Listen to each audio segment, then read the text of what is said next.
débat, analyse, décryptage, coup de gueule, commentaires. Le grand débat sur Africa numéro 1. Le Gabon face à la problématique de la vacance du pouvoir présidentiel, c'est au lendemain de l'adresse à la nation du 31 décembre dernier du président Ali Bongo, à travers une vidéo qui a été enregistrée à Rabat et où il poursuit sa convalescence. Et alors que l'actualité gabonaise est aussi marquée par la mise en place de nouveaux gouvernements et l'installation d'une nouvelle Assemblée nationale, l'absence de direction au sommet de l'État demeure au centre des préoccupations des Gabonais. Et pour en parler, nous recevons aujourd'hui 3 Gabonais. Une Gabonaise d'abord, Laurence Ndong. Bonsoir Laurence Ndong. Bonsoir. Laurence Ndong, vous êtes enseignante-chercheuse, membre de l'association Tournons la page. Vous êtes auteur de Gabon, pourquoi j'accuse aux éditions L'Harmattan. Et votre dernier ouvrage publié s'intitule Femmes chrétiennes, leadership féminin, restituer la place de la femme dans les Écritures. C'est paru aux éditions Atramenta, et il faut signaler que la préface est signée de Cécile Kyenge, députée européenne bien connue, ancienne ministre italienne. Merci. C'est aux éditions Atramenta, évidemment, un livre à lire absolument. Avec nous également au téléphone Fred Maïssa, représentant en France du Parti démocratique gabonais, le PDG au pouvoir au Gabon. Fred Maïssa, bonsoir. Bonsoir Monsieur Lalopo, bonsoir Laurence et bonsoir aux auditeurs d'Africa numéro 1. Avec nous, merci d'être là Fred Maïssa. Avec nous également Harold Leka, journaliste, directeur de la publication de Gabon Media Time. Harold Leka, bonsoir. Bonsoir Francis, bonsoir Fred et bonsoir Laurence. Bonsoir. Merci beaucoup d'être avec nous. Alors on va commencer avec vous Laurence Ndong. Alors au lendemain de la diffusion de cette vidéo du discours de vœux du président Ali Bongo, c'était le 31 décembre dernier, vous avez posté un tweet. Alors, je vais citer ce tweet que vous avez publié donc cette semaine. Gabon, un pays ne peut pas se construire avec des responsables qui érigent le faux et usage de faux en mode de gouvernance. Un discours à la nation de 2 minutes mal monté. Il est temps d'arrêter tout ça. Un peuple crie de liberté. Vous avez 2 points d'exclamation. Fin de citation. En quoi ce discours, cette vidéo, était-il un faux, ce discours? Alors avant de répondre à votre question, permettez-moi de rendre un hommage quand même en ce début d'année à des personnes qui sont injustement incarcérées. Bertrand Zibi Abégué vient de passer son 3e nouvel an en prison sans avoir été présenté à un juge, sans procès. Il a dépassé de loin les délais de détention préventive et il n'est toujours pas jugé. On sait que c'est un prisonnier politique. Je pense à Hervé Mombo qui lui aussi est encore en prison et qui vient de passer ce nouvel an en prison, le 2e pour lui, alors que voilà, il n'a absolument rien fait. Son dossier est vide. On lui reproche simplement d'être un activiste qui faisait des lives Facebook et projetait des vidéos dans lesquelles il défend la liberté des Gabonais. Je pense à Pascal Oyougou, je pense à Monsieur Massavala qui sont en prison et bien tous les autres anonymes que je ne connais pas. Et depuis 2 jours, nous sommes indignés par l'affaire de Judy Castarla Moussavou, qui est une jeune fille de 16 ans qui vient du Mapagne, donc d'un quartier très défavorisé, mais qui se retrouve à 16 ans en classe de terminale. C'est important de le dire parce que quand on vit dans des conditions aussi difficiles au Gabon, être à 16 ans en terminale, c'est une preuve de sérieux énorme. Cette fille a ramassé un sac dans la rue et a vu dans ce sac des documents qui appartenaient à un magistrat. En voulant bien faire, elle a rapporté le sac au magistrat et elle se retrouve aujourd'hui devant les tribunaux. Elle est en prison depuis 2 jours. Elle fait une grève de la faim et je veux penser à elle et dire voilà combien de fois il y a des dysfonctionnements dans ce pays. Et pour revenir à cette vidéo, oui. Le régime qui dirige le Gabon aujourd'hui, c'est un régime, on le sait, Ali Bongo n'a pas été élu ni en 2009 ni en 2016. Il se cramponne au pouvoir par la force. Et cette vidéo m'a inspiré 3 choses. La première, c'est qu'une dictature est vraiment un système, au-delà d'un individu. Parce que souvent, on voit le dictateur en chef, mais on se rend compte avec cette maladie d'Ali Bongo que le dictateur n'est qu'un maillon de la chaîne, il n'est qu'une pièce dans le système. Aujourd'hui, Ali Bongo est vraiment diminué, mais il y a un système autour qui s'évertue à vouloir le maintenir là pour continuer simplement à conserver le pouvoir. Et la deuxième chose que cela m'inspire, c'est de voir le peu d'intérêt qu'ils accordent à la vie. On savait déjà qu'ils avaient très peu d'intérêt pour la vie des Gabonais parce que pour être là, ils ont bien tué les Gabonais qui ont osé manifester contre l'élection volée. Ils ont attaqué le quartier général de Jean-Ping. Mais aujourd'hui, ils montrent que la vie même d'Ali Bongo n'a pas de sens pour eux. Parce que je trouve indécent de présenter à la face du monde un homme aussi affaibli par la maladie, de faire autant de montages juste pour essayer de faire croire ce qui n'est pas. Et la troisième chose, c'est que ce régime montre qu'il est définitivement inscrit dans le faux et usage de faux, au détriment de la vie. Pour eux, c'est le pouvoir pour le pouvoir et rien que le pouvoir. Et même si Ali Bongo doit faire un deuxième AVC parce qu'on le shoot aux médicaments, parce qu'on ne respecte pas sa convalescence, juste parce qu'ils veulent faire semblant, ils sont prêts lui aussi à le sacrifier pour que le système continue de perdurer. Et notre pays ne peut pas continuer comme ça. Fred Maïssa, alors je vais demander évidemment votre sentiment à propos de cette vidéo, cette déclaration, ce discours à la nation du président Ali Bongo du 31 décembre dernier. Mais quand le porte-parole de la présidence gabonaise, M. Aïk Ngouni, déclare sans détour que, je le cite, ce discours est la preuve que le président Ali Bongo est totalement rétabli, ça semble quand même un peu excessif, non? Merci M. Laloupo de me donner la parole. Donc en ce début d'année, j'ai déjà mes vœux les meilleurs. À vous aussi. À tous ceux qui sont sur le plateau et aux éditeurs d'Africa numéro 1. Juste une chose, pour reprendre un peu ma compatriote, Madame Ndong, juste pour lui dire, si elle n'a pas l'information, que la jeune Bibalou Moussavou est libre depuis cet après-midi. C'est une bonne nouvelle. Grâce à la mobilisation de tous les Gabonais sur les réseaux sociaux, un peu partout. Et cette histoire a touché tous les Gabonais et pas uniquement ceux de l'opposition. Très bien, c'est une bonne nouvelle. Voilà, c'est une bonne nouvelle. Donc si elle n'avait pas l'information, je donne l'information en primeur. Elle est toute souriante, vous voyez, donc elle apprécie votre information. Voilà. Pour revenir sur le discours du président de la République, il faut dire que le président de la République, c'est un homme de principe. C'est un homme de principe. On sait que la Constitution, il n'y a pas d'obligation constitutionnelle qui lie le président au fait de prononcer le discours à la nation le 31 décembre. D'accord. C'est une coutume et ça a été comme ça. Et pourquoi on l'a fait donc? Pourquoi on a tenu à le faire, dans ces conditions-là? C'est pas pourquoi on a tenu à le faire, pourquoi le président a tenu à le faire. D'accord. Parce que ça vient de la volonté du président et comme c'est un homme de principe, il a voulu être là pour respecter cette tradition républicaine. Dans cet état-là. Et aussi vis-à-vis des Gabonais, que ce soit les Gabonais de l'opposition ou ceux de la majorité, mais on parle des Gabonais en général. Oui. Il a voulu, c'est un homme transparent. Son état de santé a fait couler beaucoup d'encre et salive. Il y a eu des spéculations autour de son état de santé. Oui. Il a voulu se montrer aux Gabonais tel qu'il était. Donc il est en pleine convalescence. On sait qu'il y a la fatigue. Il a traversé une épreuve difficile, mais malgré tout, il est venu se montrer devant les Gabonais tel qu'il était. D'accord. Voilà. Et il a voilà. Alors, est-ce que cet état, de lui, oui, il allait plus loin même, oui, en remerciant chacun des Gabonais pour le soutien apporté dans l'épreuve qu'il a traversée. Donc, le discours à la nation, c'est une volonté personnelle du président de la République. C'est pas des personnes derrière qui ont voulu à tout prix mettre le président à l'avant. C'est lui qui a voulu le faire en tant qu'homme de principe, transparent et reconnaissant de la nation gabonaise. Mais comment vous réagissez au fait que finalement cette vidéo, ce discours à la nation du 31 décembre dernier a plutôt relancé les rumeurs, les supputations, les commentaires sur l'état de santé du président Ali Bongo?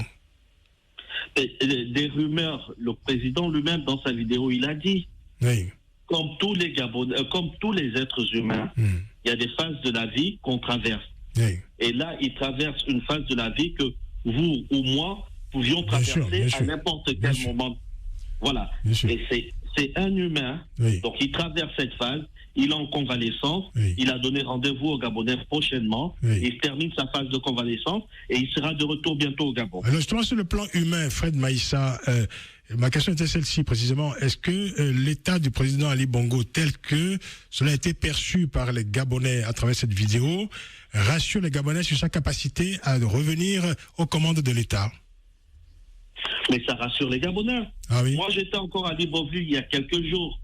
Tous les Gabonais attendaient l'apparition du président de la République. Donc ils sont soulagés aujourd'hui, vous voulez dire, les Gabonais? Aujourd'hui, je pense que la majorité des Gabonais sont soulagés de voir leur président vivant. Il y a encore quelques temps, sur votre plateau, j'ai eu des débats avec des personnes qui soutenaient mordicus que le président de la République était décédé. Mais en venant comme ça devant la télé, ça a rassuré plus les populations gabonaises qu'autre chose. D'accord. On va poser la question à Harold Lecat. Harold Lecat, vous êtes vous-même gabonais. Est-ce que vous souscrivez à ce que vient de dire Fred Maïssa, à savoir que cette vidéo, ce discours à la nation a rassuré les Gabonais sur les capacités du président Ali Bongo à revenir aux commandes de l'État?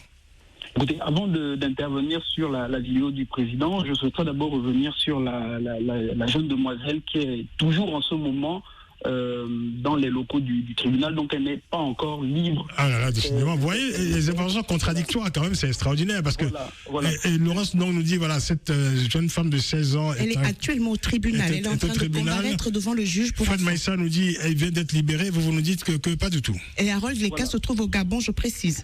Non, Harold Lecat n'est pas vraiment au Gabon. Enfin, oui, non, pardon. Il est en France. Non, il vit au Gabon, mais en tout cas, aujourd'hui, pour le moment, nous parle, il est en France. En milieu d'après-midi, on a été contacté on a pris contact avec un magistrat qui nous a affirmé que la petite allait être libérée dans les heures qui allaient suivre. Il était 14 heures, donc on s'est permis de faire une brève dans laquelle on disait qu'elle devait être libérée dans quelques heures. Donc, il se trouve qu'il est déjà 18 heures et elle n'est toujours pas libérée. Et il semblerait qu'elle risque encore de passer une nuit de plus en détention préventive. Je suis en contact avec son avocat qui confirme bien qu'il a fait une demande de mise en liberté et que celle-ci aurait reçu une fin de non-recevoir de la part du procureur. Ce qui dément évidemment ce que vient de nous rapporter Fred Maïssa il y a quelques instants. Très bien. Alors, revenons à ma question s'il vous plaît. Maintenant, sur le discours du président de la République, des retours que nous avons pu avoir, c'est que la vidéo est diversement appréciée. Il y en a qui pensent que c'est une preuve de vie, parce qu'il y a certains qui sont radicaux et qui disent à tout va que le président de la République est décédé. Or, à travers cette vidéo, on voit bien qu'il est en vie. La question qui se pose, c'est maintenant celle de sa capacité à gouverner. C'est ça. Voilà. C'était ma question, justement. Voilà, le discours qu'il a fait au soir du 31 est très court. Il n'a pas été fait en direct. Donc les questions subsistent.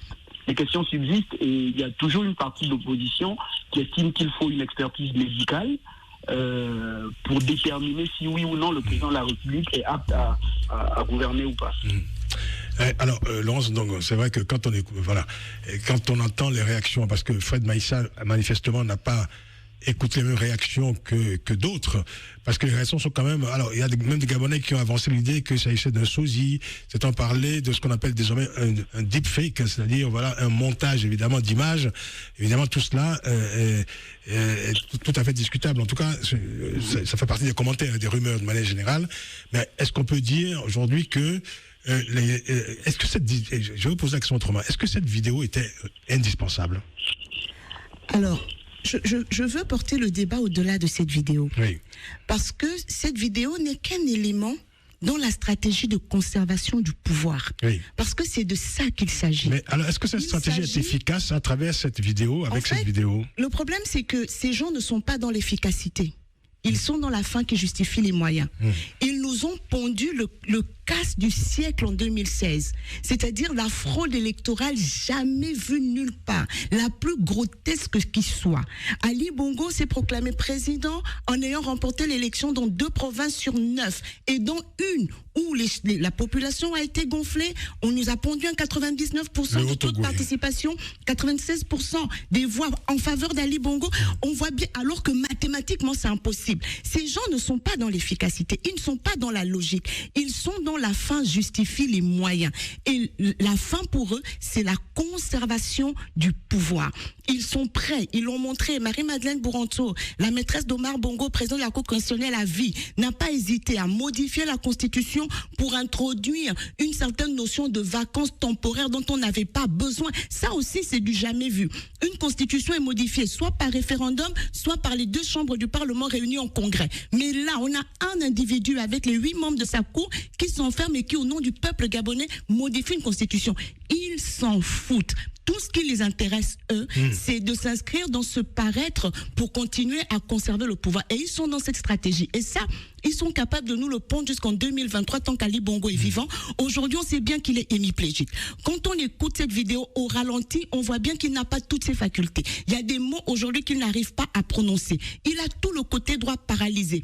Ali Bongo avait des pertes de mémoire pendant cette émission, pendant cette vidéo. Il ne lisait pas. D'habitude, il a un prompteur. Il est aujourd'hui incapable de lire. Ça se voit sur la vidéo, ses yeux sont fixes. Il ne cligne même pas des yeux. Il avait une oreillette dans laquelle on lui dictait les mots qu'il devait dire. Et même là, il ne s'en est pas sorti. On voit les coupures, on voit les montages. Donc, c'est un grossier montage. Oui, c'est une preuve de vie. Moi, je ne suis pas de ceux qui pensent que c'est peut-être un deepfake ou quoi. Mais si on part du principe que c'est vraiment lui, ce que cette vidéo a montré, c'est qu'il est dans l'incapacité de gouverner. Et l'article 13 de notre Constitution dit que la vacance du pouvoir est constatée soit en cas d'empêchement définitif, donc la mort, soit pour quelque raison que ce soit. Et je pense qu'aujourd'hui, l'état de santé d'Ali Bongo s'inscrit dans le quelque raison que ce soit. Et il y a tout pour déclarer la vacance. Il ne peut pas. Mais comme ils sont dans cette stratégie de conservation du pouvoir à n'importe quel prix, ils iront jusqu'au bout de leur logique. Une dictature n'abdique jamais. C'est pour ça qu'il faut la chasser. Fred Maïssa, alors il y a eu cette déclaration de l'opposant Alexandre Barraud-Chambrier, président du parti Rassemblement Héritage et Modernité, RHM. Il dit ceci, Alexandre Barraud-Chambrier, cette apparition, en parlant de cette vidéo, cette apparition après 2 mois d'absence, au-delà de l'aspect humain et sous réserve d'un montage laborieux, suscite encore plus d'interrogations et d'incertitudes sur les capacités physiques et intellectuelles d'Ali Bongo à exercer les lourdes tâches qui lui incombent. Et c'est vrai, Fred Maïssa, qui n'est pas le seul à réagir ici. Qu'en pensez-vous? Vous voyez bien que voilà, il n'y a pas une unanimité de soulagement, comme vous le disiez il y a quelques instants. Il n'y a pas l'unanimité de soulagement de la part de l'opposition. Aujourd'hui, on veut reprocher au chef de l'État de ne rien cacher sur sa santé. Le chef d'État s'est présenté aujourd'hui dans sa vidéo en convalescence pour montrer à ses compatriotes son état actuel. Oui. S'il ne l'aurait pas fait, aujourd'hui ce sont ces mêmes personnes qui sont en train de suppiter, ce sont ces mêmes personnes qui auraient un autre langage. D'accord. Mais il a voulu se montrer aux yeux de tous les Gabonais dans sa convalescence. Oui. Et aujourd'hui, c'est ce que les opposants, une certaine frange de l'opposition, essayent de critiquer. Mais ce que pense l'opposition est important, est à prendre en compte aussi, parce que c'est le président de tous les Gabonais, Ali Bongo, enfin, institutionnellement en tout cas. Alors, il y a des opposants et certaines organisations de la société civile, Fred Maïssa, qui réclament une expertise médicale sur l'état de santé du président. Est-ce que ce ne serait pas là la meilleure réponse à toutes les rumeurs, à toutes ces supputations sur l'état de santé du président Bongo? Je pense qu'aujourd'hui, les réponses sont apportées. Et l'expertise médicale... À chaque étape, les réponses sont apportées. Vraiment. Il y a quelques semaines, les gens disaient on veut une preuve de vie. Les communiqués de la présidence n'ont pas été tout à fait précises. Elles ont même été contradictoires. Ils n'ont pas reconnu, par exemple, qu'il y avait un AVC, parce qu'aujourd'hui, tout le monde parle évidemment d'AVC comme si c'était évidemment un fait acquis, mais pendant quelques temps quand même, la présidence gabonaise n'a pas communiqué sur cet aspect des choses. Donc on ne peut pas dire qu'il y a eu une transparence totale de la communication présidentielle. On a déjà eu ce débat sur... On a eu le débat, il est toujours actif le débat, puisque... Sur la communication de l'état de santé du président. Oui. Aujourd'hui, on est dans une nouvelle phase. Donc, laissons le temps faire les choses. Oui. Le président est en train de recouvrir toutes ses facultés. Oui. On ne peut pas dire aujourd'hui qu'il n'est pas capable de diriger le Gabon. Sur quelle base? Est-ce que les personnes qui se prononcent aujourd'hui ont cette expertise médicale pour pouvoir... Mais d'où la demande de l'expertise médicale. Oui. Mais c'est pour ça qu'il faut la faire. C'est pour ça qu'il faut faire l'expertise médicale. Et puis, Oui, je vous laisse parler, madame. Donc. Alors, moi, je voudrais dire 2 choses. Lorsqu'on nous parle aujourd'hui lorsqu'on nous dit aujourd'hui que le président, que votre président, parce que c'est pas le mien et c'est pas celui de tous les Gabonais vu qu'il n'a pas été élu, lorsque le président illégitimement à la tête de notre pays autoproclamé, vous voulez faire croire aujourd'hui que c'est par honnêteté, c'est un homme de principe, c'est pour ça qu'il est venu se montrer. L'honnêteté commence bien avant. L'honnêteté commence déjà par gagner l'élection. Et deuxièmement, lorsqu'il est tombé malade, on est parti de fatigue légère à fatigue sévère. Et aucun membre, ni le porte-parole du gouvernement, ni son porte-parole à lui n'a jamais prononcé le mot AVC. Donc, c'est pour ça que votre preuve de vie est contre vous-même, parce que vous n'avez jamais dit qu'il avait eu un AVC. Or, vous présentez quelqu'un qui est hémiplégique, qui est paralysé du côté droit. Sa main droite ne bougeait pas. On voit bien qu'aujourd'hui, il a quasiment perdu la vue. Ses paupières ne clignent même pas. Donc, vous n'allez pas nous dire que c'est vous-même qui venez le montrer. Il est certes vivant, mais ce qui a été vu, vous écoutez ces vidéos au ralenti, il a des pertes de mémoire. Il y a des mots qu'il ne prononce plus correctement. Apportez les preuves qu'il faut. Vous êtes toujours en train de biaiser par rapport à la vérité. Et une chose, si vous voulez vraiment apporter la preuve, Ali Bongo a pu faire 7 heures de vol de Riyad à Rabat. Mais qu'il fasse 3 heures de vol de Rabat à Libreville. Il est censé, dans son programme que vous êtes censé défendre, il dit avoir construit des hôpitaux de dernier cri au Gabon. Mais qu'il aille y faire sa convalescence. Pourquoi il a fait au Maroc? Mohamed VI a été opéré dans son pays, on ne l'a jamais vu venir faire une convalescence au Maroc, au Gabon. Qu'il vienne faire la convalescence au Gabon, qu'il arrive, que les Gabonais le voient sur ses 2 pieds, qu'il vienne s'adresser aux Gabonais au Gabon. Mais vous êtes toujours dans le faux et le mensonge. Face à la problématique de la vacance du pouvoir présidentiel, c'est le thème de ce grand débat. Nous en parlons avec Laurence Ndong, Fred Maïssa et Harold Lekad. On les retrouve juste après une petite pause. À tout de suite. Africa numéro 1, le grand débat. Tous les jours, Maxime vous joue tous les meilleurs sons d'Afrique à partir de 14h. Et à 17h, retrouvez le classement de tous vos titres préférés dans le Hit Africa avec Phil le Montagnard sur Africa numéro 1. Conforama, le confort pour tous. À ceux qui aiment la planète, mais aussi le Cachemire. On offre 100 € sur le lave-linge Samsung 7 kg, ultra économe et efficace à basse température, soit 399 €. Pour faire les bons gestes au bon prix. Conforama, jusqu'au 28 janvier, conditions en magasin et sur conforama.fr. Le grand débat revient dans moins d'une minute sur Africa numéro 1. Carrefour, on a tous droit au meilleur. Cette semaine, chez Carrefour et Carrefour Market, les 5 kiwis filière qualité Carrefour et Origine France sont à seulement 90 centimes. C'est génial pour faire le plein de vitamines et bien commencer l'année. Résultat des courses, avec Carrefour, c'est possible de bien manger sans se ruiner. Dès demain et jusqu'à samedi, chez Carrefour, Carrefour Market et leur drive, les 5 kiwis filière qualité Carrefour et Origine France sont à seulement 90 centimes. Carrefour. Vendu hors lot à 25 centimes. Variété Eward, catégorie 1, calibre 80-85 grammes. Plus d'informations sur carrefour.fr. Le grand débat, 18h, 19h, avec Francis Laloupeau sur Africa numéro 1. Le Gabon face à la problématique de la vacance du pouvoir présidentiel.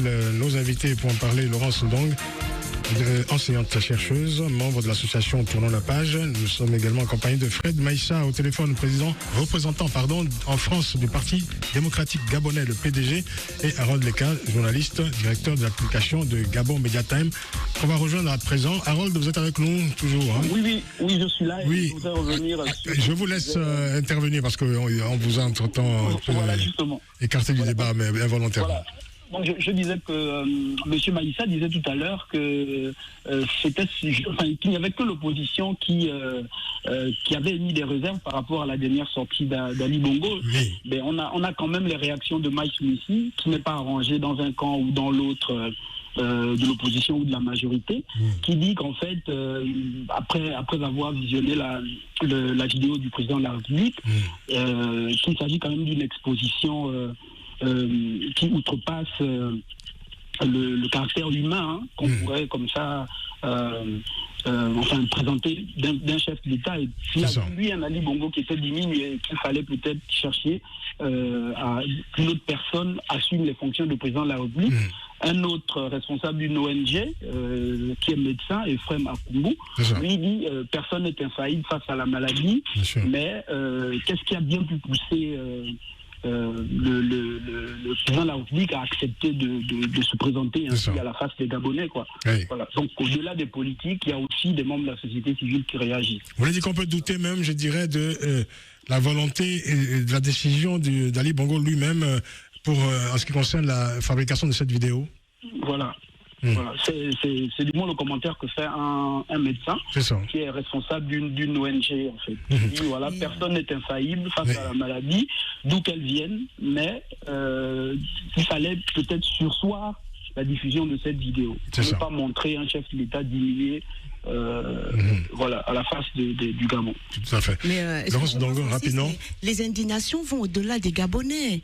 On a vu une vidéo qui actuellement se circule de réseaux sociaux en réseaux sociaux, c'est celle de Rémi Ngono qui est camerounais et qui s'indigne du fait qu'on ait pu présenter un tel chef d'État, un soi-disant président dans cet État.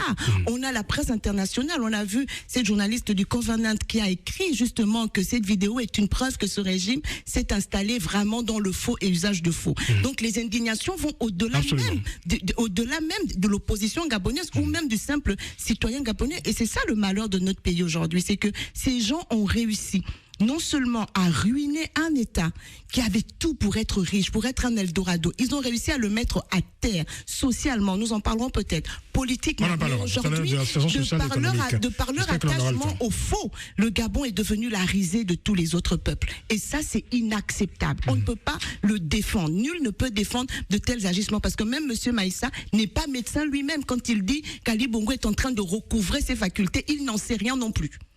Merci Laurence. Donc Fred Maïssa, une question. Je voulais intervenir quand même. Oui, bon écoutez, intervenez, je vais vous poser ensuite la question. Voilà. Aujourd'hui, moi je pense que ceux qui doutent ou ceux qui remettent en cause ou ceux qui disent que c'était pas le moment que le président de la République se présente devant son peuple, je pense que s'il n'aurait pas fait ça, on aurait aujourd'hui devait avoir un autre discours. Mais la question, c'est qu'au bout du compte, beaucoup disent que cet exercice, finalement, lui a été défavorable. Pas beaucoup, c'est une minorité.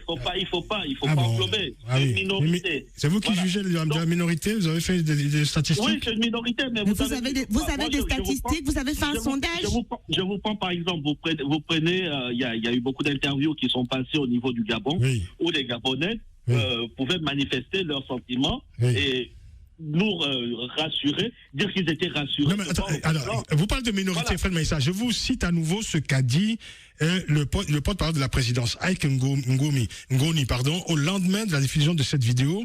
Il dit, ce discours est la preuve que le président Ali Bongo est totalement rétabli. Comment peut-on dire, excusez-moi, enfin, c'est énorme quoi d'entendre ça. Je veux dire que, évidemment, personne n'est à l'abri de la maladie, mais on ne peut pas dire qu'un homme qui est en convalescence est totalement rétabli. Et qui a toute la partie droite du corps paralysée. C'est en soi un contresens. Dans ce que le président traverse aujourd'hui, on a trois phases. On a la phase. Mais que pensez-vous de cette déclaration de Ike Ngoni qui dit que le président est totalement rétabli? Je suis en train de vous répondre. Dites-nous. Il a traversé sa phase de maladie. Là, il est dans sa phase de convalescence. Et la troisième phase, qui est la phase de la guérison. Mais que pensez-vous de ce que dit le porte-parole de la présidence, Ike Ngoni? Est-ce que vous dites que finalement, qu'il dit, je dirais, des énormités quand il dit Ali Bongo est totalement rétabli? On peut pas parler d'énormité. Le président. C'est un contresens quand on dit que quelqu'un qui est en convalescence est rétabli totalement. Non, il est en train de recouvrer toutes ses facultés. Ça veut dire, monsieur, faire les choses. Ça veut dire, monsieur Maïssa, vous-même vous dites qu'il est en train de recouvrer, ça signifie qu'il n'est pas rétabli. Mais quand on est en convalescence, on n'est pas rétabli, nous parlons français. Quelqu'un de convalescent n'est pas rétabli. Donc vous convenez que ce que dit Ike Ngoni, porte-parole de la présidence, est un contresens. Voilà pourquoi. Non, mais dites-le moi, Fred Maïssa. Dites-le. Vous êtes libre. Je vous parlais de la troisième. Vous êtes un citoyen libre. Reconnaissez que ce qu'a dit le porte-parole de la présidence est un contresens. Bon, je n'ai pas lu son interview. Non, mais je vous le cite. Croyez-moi, vous pouvez me faire confiance. Ali Bongo est totalement rétabli, dit-il. Et la vidéo en est la preuve. Est-ce que pour vous, cette déclaration est un contresens, oui ou non?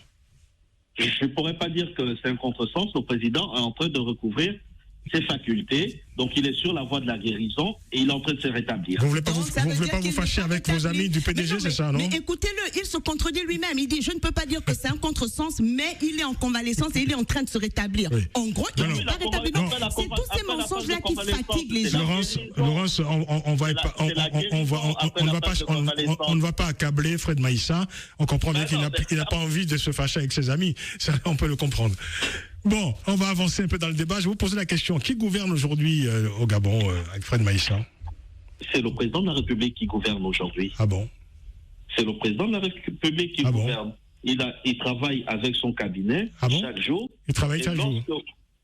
Lorsque vous regardez, lorsque vous écoutez le contenu de son discours, il le répète, il travaille et que 2019, il y aura de meilleurs résultats. On est en train de parler aujourd'hui de ce discours, mais il faut aussi voir les résultats de 2019. Nous avons un immense respect pour la santé d'une personnalité comme Ali Bongo. Mais écoutez, Fred Maïssa, est-ce que ce que vous dites, vous pensez que ça sert la vérité quand vous dites que le président Ali Bongo travaille tous les jours avec son gouvernement? Avec son cabinet, il est en relation avec des personnes qui sont dépositaires de l'État. Par quels moyens? Des moyens, ils sont présents avec le président de la République. On a vu le vice-président, on a vu la présidente de la Cour constitutionnelle, on a vu le Premier ministre qui ont fait le déplacement à Rabat. Bon. On a vu, vous avez vu des Harold Leka, mon cher confrère. Ne travaille pas.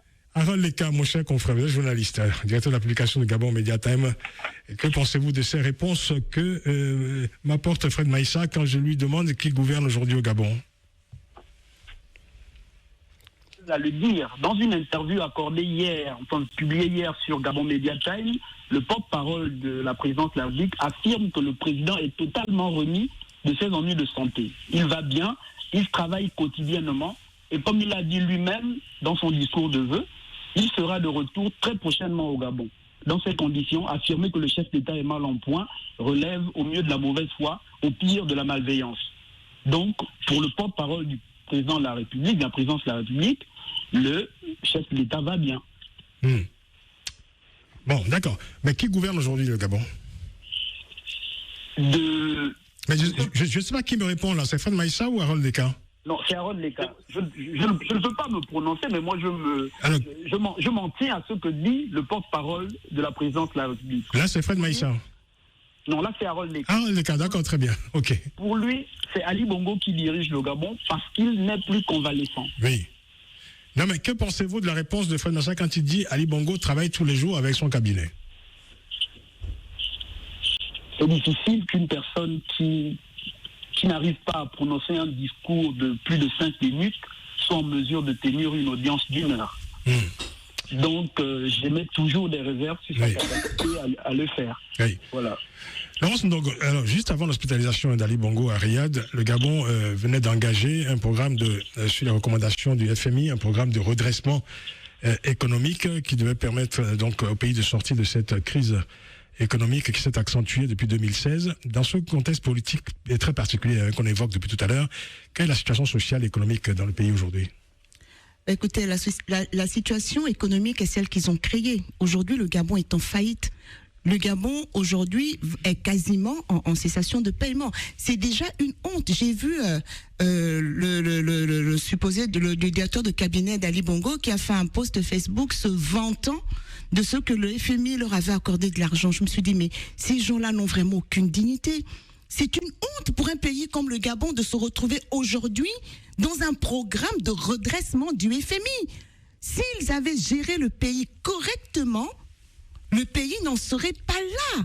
Aujourd'hui, le Gabon en est à emprunter 19 milliards parce que quand ils ont fait croire, quand ils ont modifié la Constitution et qu'ils ont autorisé le vice-président Maganga Moussavou à présider un conseil des ministres, et d'ailleurs ça s'est déjà arrêté, donc depuis il n'y en a pas eu d'autres apparemment, quelle a été la première mesure adoptée par ce conseil des ministres? C'était l'emprunt de 19 milliards de francs CFA à la Chine pour construire un complexe sportif. Je me suis dit, mais c'est pas possible. Mais quelle est la situation des Gabonais au quotidien aujourd'hui? Ces gens ne changent pas, c'est pas possible. Quelle est la situation des Gabonais au quotidien? La situation des Gabonais aujourd'hui, c'est un niveau de précarité. Vous savez, on nous dit parfois vous êtes à l'étranger, vous savez pas comment ça se passe, mais on a nos familles au Gabon. Et aujourd'hui, Dieu merci, grâce aux réseaux sociaux comme WhatsApp, etc., on peut parler aux gens en vidéo tous les jours.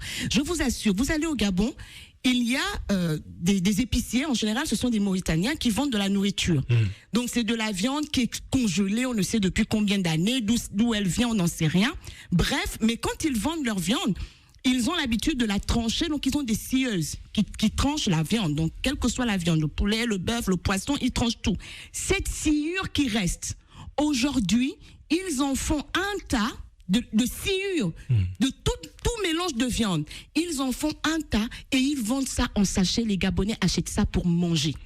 Les Gabonais aujourd'hui mangent de la sciure de viande. C'est quand même aberrant. On a aujourd'hui, vous avez vu, TV5 Monde nous a fait un reportage, pénurie de manioc, qui est l'aliment de base au Gabon. Comment on est arrivé à une pénurie de manioc au Gabon? Ça veut dire que politique agricole, zéro. On n'a jamais atteint l'autosuffisance alimentaire pour 1,5 million d'habitants. Le Gabon est un pays producteur de pétrole. Nous avons une raffinerie, la Sogara.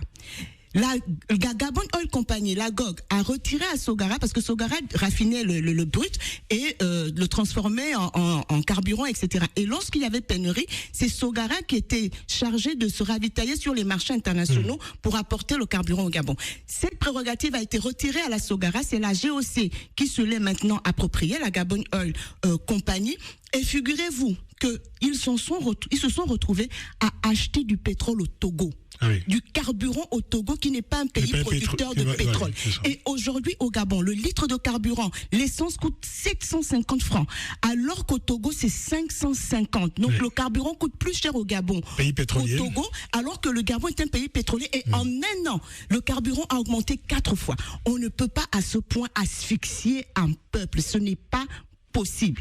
On va marquer une pause à nouveau et on écoutera ensuite Fred Maïssa et Harold Lecat sur la situation sociale et économique dans le pays. Et nous parlons également de ce voyage insolite que a entrepris le roi Mohamed VI, un séjour insolite de Mohamed VI, le souverain chérifien au Gabon. Il s'est rendu au Gabon récemment, alors qu'on a dit le président gabonais se trouve dans son pays pour raison de convalescence. C'est étonnant évidemment de voir le souverain chérifien aller au Gabon en l'absence de celui qui est considéré comme son homologue. Qu'est venu donc faire Mohamed VI au Gabon? On en parlera après la pause. À tout de suite. Africa numéro 1, le grand débat. La nouvelle application d'Africa numéro 1 est arrivée. Toutes nos radios, l'actu africaine, les artistes, les podcasts, tout l'univers d'Africa numéro 1 dans une seule appli. Disponible sur Apple Store et Google Play. Lidl, meilleure chaîne de magasins de l'année, catégorie fruits et légumes. Allô patron? Bon bah... On est dans les choux, c'est ça? Dans le chou-fleur, oui. Je suis chez Lidl. Et demain et après-demain, le chou-fleur est à 1,19€ la pièce. Non. Ah si patron, 1,19€ la pièce. Et origine France en plus, hein. Le chou-fleur à ce prix-là, patron, on a des soucis à se faire. Et ça te fait rire. Les soucis, c'est toi qui vas en avoir si tu continues. Oh, pardon patron, mais 1,19€, on est mal. T'as arrêté? Ah oui, mais là, on est très mal, hein. Lidl, le vrai prix des bonnes choses. Catégorie 1, origine France. Plus d'informations sur Lidl.fr. Conforama, le confort pour tous. À ceux qui aiment tout faire, de l'entrée au dessert. Nous, on propose 50€ de remise immédiate tous les 150€ d'achat sur les cuisines. De quoi satisfaire les papilles et le budget. Conforama, jusqu'au 11 février, conditions en magasin et sur conforama.fr. Auchan, et la vie change.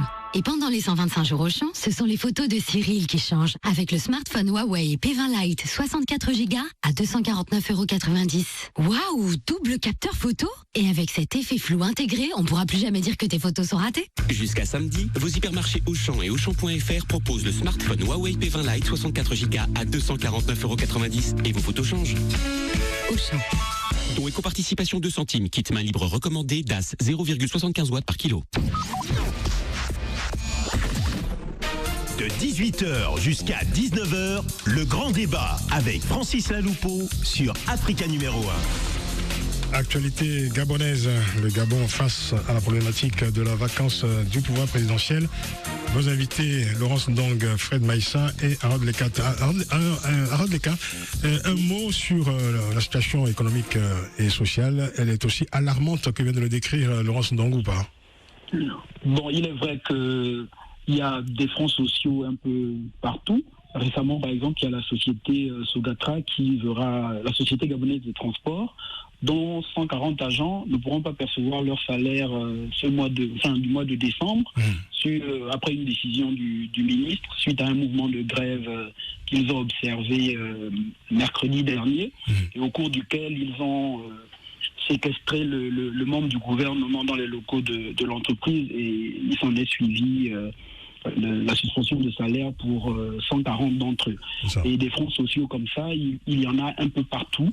Là, il y a des enseignants aujourd'hui des deux écoles de formation des instituteurs et des professeurs qui vont rentrer en grève dès lundi parce que depuis 2 ans, leur situation administrative et financière n'est pas régularisée. Oui. Pour ne citer que ces cas, en fait, il y a aussi la question du carburant qui était subventionné à un moment et depuis qu'il ne l'est plus et les coûts n'ont cessé d'augmenter à l'exception de la baisse de 10 francs qui sera observée ce mois de janvier. Fred Maïssa, un mot sur la situation économique et sociale.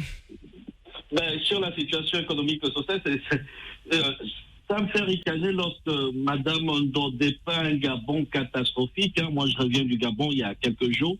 Oui. Je n'ai pas vécu la même réalité qu'elle nous cite aujourd'hui. Ah oui. D'accord 2018, je pense que ça a été l'une des années quand même pour notre pays où on a vu concrètement des réalisations, que ce soit sur le domaine de l'éducation, de la santé, de l'électricité, du logement. On sait quand même que dans notre pays, ça fait des décennies où chaque année, il ne pouvait pas y avoir une année scolaire pleine. Et en 2018, il y a eu une année scolaire pleine, il y a eu des examens, les vacations ont été payées aux enseignants. Sur le plan des investissements, je les entends souvent dans Madame Don, qui dit qu'au niveau du Gabon, depuis que le président Ali Bongo au pouvoir, il n'a jamais construit une salle de classe. Je vais quand même rappeler à Madame Don qu'en 2018, c'est 868 salles de classe qui ont été construites ou rénovées. Et donc là, il y a 4000 qui sont en cours. Ça sont des choses qu'on ne dit pas assez. Ou encore sur la santé, les mesures qui ont été prises par le président de la République sur les gratuités de l'accouchement au Gabon, où aujourd'hui il y a 4000 femmes qui ont bénéficié, sur les campagnes ophtalmologiques, sur la lutte contre le cancer. Il y a des choses qui sont faites, mais que les gens sont obligés de mettre des œillères pour ne pas reconnaître le travail qui est fait par le président de la République. Et c'est vraiment dommage que, parce qu'on est dans l'opposition, on refuse d'accepter les choses qui sont faites. On a vu la route de Port-Gentil-Omboué, 92 km. On l'a vu. Il y a des cas, c'est là, c'est palpable. Elle n'avait qu'à l'eau. Les gens qui sont là sur ces groupes WhatsApp. Vous entendez la réaction de Laurence Ndong, hein? La route PK6 ça se passe de commentaires. Jusqu'au PK12. PK6 jusqu'au PK12. Personne n'aurait imaginé que sur ce tronçon, il n'aurait pas eu d'engorgé. Aujourd'hui, c'est une voie désengorgée. Je reviens du Gabon, je l'ai vu. C'est bien beau de parler lorsqu'on est loin de la réalité. Alors, on va avancer un peu parce que... Bon, voilà. Votre rire en dit beaucoup sur votre sentiment, Laurence. Donc, mais je voulais qu'on dise un mot très rapidement sur cette récente visite de Mohamed VI au Gabon. C'est assez rare quand même que les dirigeants d'un pays, c'est le cas de Mohamed VI, se rendent dans un pays sachant pertinemment que son homologue n'y est pas présent, puisque Ali Bongo est chez lui, dans son pays, à Rabat, au Maroc. Et qu'est venu faire le roi Mohamed VI au Gabon ? C'est à lui qu'il faudrait poser la question. Je ne suis pas dans le secret des dieux, mais une chose est sûre, c'est que ces gens ont réussi à faire du Gabon le pays de tous les paradoxes. Vous voyez, vous venez d'entendre un Gabonais qui est fier qu'après 50 ans d'indépendance, après 60 ans d'indépendance, dans un pays pétrolier qui a connu le boom pétrolier, c'est un exploit de goudronner 92 km de route. C'est un exploit d'avoir goudronné 6 km de route entre le PK6 et le PK12, en sachant que cette route est en chantier depuis quasiment 6 ans. Donc voilà le problème. On est heureux que 4000 femmes aient accouché gratuitement, alors que ça devait être la norme. Toutes les femmes qui accouchent au Gabon devraient accoucher gratuitement, et que ce programme s'est déjà arrêté parce qu'il n'y avait plus de kits, et je sais de quoi je parle. Donc on se réjouit qu'on ait pu faire 800 salles de classe quand pendant 7 ans on n'en a pas fait une seule. C'est ça le paradoxe aujourd'hui, où on a appris aux Gabonais à se réjouir des miettes et à considérer ces miettes-là comme étant le ciel qu'on leur a apporté sur terre. Et nous on refuse de se contenter de cela. Mohamed VI aujourd'hui, ces gens, vous savez, Ali Bongo, c'est quelqu'un qui a eu une éducation dans laquelle il a toujours été régenté. Il a toujours eu quelqu'un pour veiller sur lui, pour lui dire ce qu'il doit faire, depuis son plus jeune âge. Et donc, il n'arrive pas à se défaire, il n'arrive pas à être quelqu'un d'autonome. Et on a vu, en dehors du français que son père a fait venir, qui était d'ailleurs son conseiller jusqu'à il n'y a pas longtemps, qui était son tuteur. Mais il s'est mis sous le tutorat de Mexan Akrambessi. Et Mexan Akrambessi n'arrêtait pas de son ancien directeur de cabinet. Il racontait à qui voulait l'entendre qu'il faisait d'Ali Bongo ce qu'il voulait, qu'Ali Bongo était sa marionnette. Et aujourd'hui, il est allé se mettre sous la régence de Mohamed VI. C'est inconcevable. On ne peut pas, un chef d'État n'arrive pas dans un pays sans qu'il ne soit attendu par son homologue. Est-ce que Mohamed VI est devenu le président par intérim du Gabon? Est-ce que c'est lui qui vient gérer les affaires courantes et qui vient rencontrer le gouvernement? Quand on me dit avec fierté que la présidente de la Cour constitutionnelle, alors qu'on est censé avoir une séparation des pouvoirs, c'est elle qui va voir le président de la République pour lui faire on ne sait quel compte rendu, accompagné d'un vice-premier ministre et d'un premier ministre. Ils vont dans un pays étranger pour aller rendre compte pour les affaires de leur propre pays. Mais c'est des aberrations pas possibles. On ne peut pas défendre ça. qu'Ali Bongo rentre chez lui s'occuper de ses affaires. Quel est le rôle de Mohamed VI aujourd'hui dans ça? Qu'il prenne soin de son ami d'enfance. Ok, c'est leur amitié, mais qu'ils ne se mêlent pas des affaires politiques du Gabon, de la gestion du Gabon. Déjà qu'on lui reproche d'avoir une mainmise sur des domaines économiques du Gabon tels que l'or, par exemple. On dit qu'il exploite de l'or. Aujourd'hui, le réseau bancaire, ils sont très présents dans le réseau bancaire. Il a privatisé une bonne partie de la Pointe-Denis, où les Gabonais n'ont plus accès parce que c'est le domaine privé de Mohamed VI. À un moment donné, tout ça doit quand même un peu s'arrêter. C'est pas possible. Alors, un commentaire rapide de journaliste que vous êtes sur cette visite de Mohamed VI au Gabon récemment. Si ça avait été une visite privée, peut-être qu'elle n'aurait pas fait l'objet de tous ces commentaires, mais le drapeau du Maroc a quand même été aperçu à Libreville, donc ce qui pourrait donner à cette visite un caractère officiel.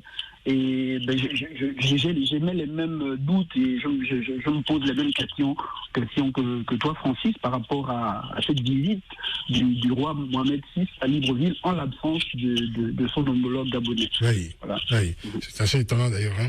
C'est un mot rapidement, Fred Maïssa, sur cette visite de Mohamed VI. Tout d'abord, le peuple gabonais qui exprime ses remerciements au roi du Maroc, donc qui... je fais partie de ce peuple-là, et moi je ne le remercie pas. Le remercier pourquoi? C'est votre point de vue. Non, mais donc ne parlez pas au nom du peuple gabonais, parlez en votre nom, s'il vous plaît. Parlez en votre nom, ne parlez pas au nom du peuple. C'est pour l'accueil chaleureux qu'il a réservé à l'attention de son frère, son excellence. Non, mais la question c'était que vient faire Mohamed VI au Gabon, alors même que le président gabonais se trouve dans son pays à lui, à Rabat, au Maroc. On sait pertinemment des relations qui lient le Gabon au Maroc.